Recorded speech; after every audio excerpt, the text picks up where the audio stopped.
Writing a CV is no easy task. I've been at this for ages.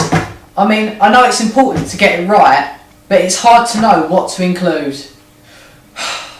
I think it's time to call my employability advisor.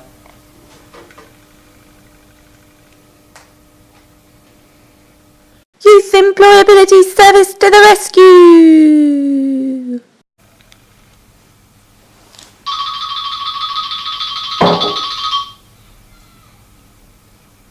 I'll be right there.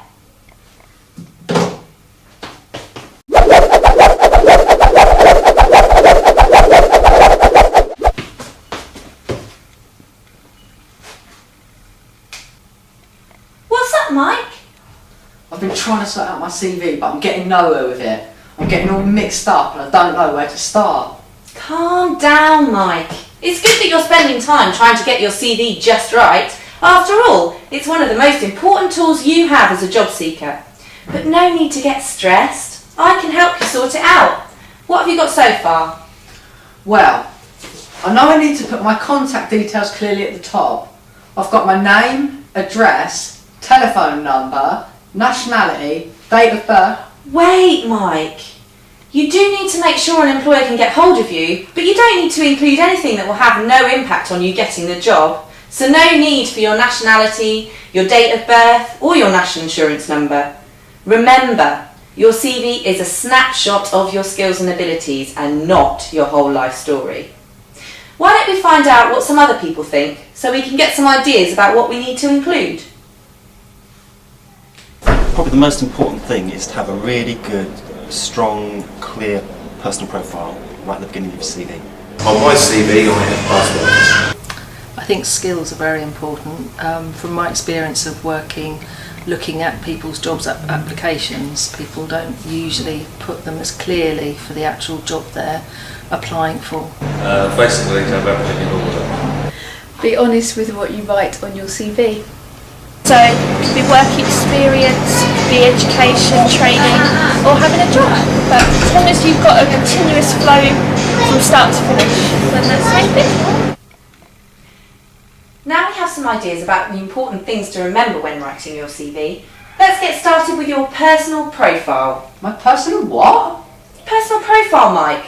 Sometimes also known as professional profile. This is the introductory paragraph which tells the employer about your main skills, why you're so amazing, and why they should employ you. Oh, but where do I start? Well, it's good to think about some positive describing words that you could use in this section. Let's get some ideas from the people we met earlier.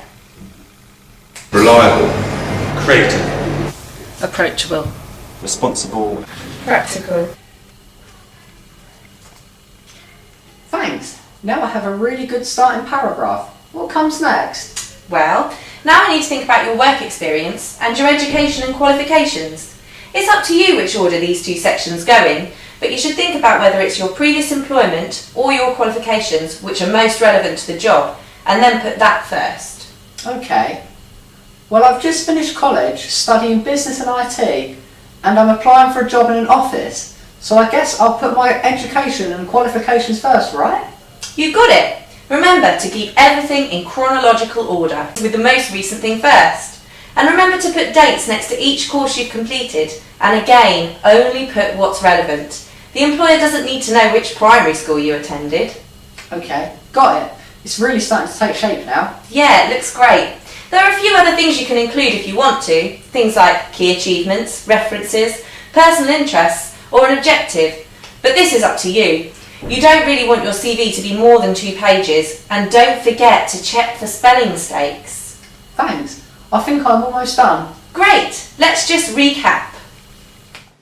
So, first of all, we need to make sure you have relevant contact details at the top of your CV.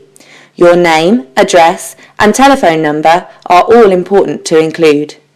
Then, you want a short personal profile. Use positive describing words to show the employer that you are the best person for the job. Then, include your education and qualifications and your work experience. List everything with dates and the most recent thing first. Then you might want to include a section listing your key skills and achievements. Can you drive? speak another language? Are you able to use computer programs? At the end of your CV, you might like to put a sentence describing your interests. Keep this short, sweet and relevant. Are you part of a football team? Do you attend a youth club? This is your chance to show off your extracurricular activities. You can also include 2 references on your CV. Or if you prefer, you can just write references available on request and then give the employer the details when they ask for them. Then you're done. Now I must go. There are others that need my help. Remember, if you need me again, just call. See you at a drop-in. Bye.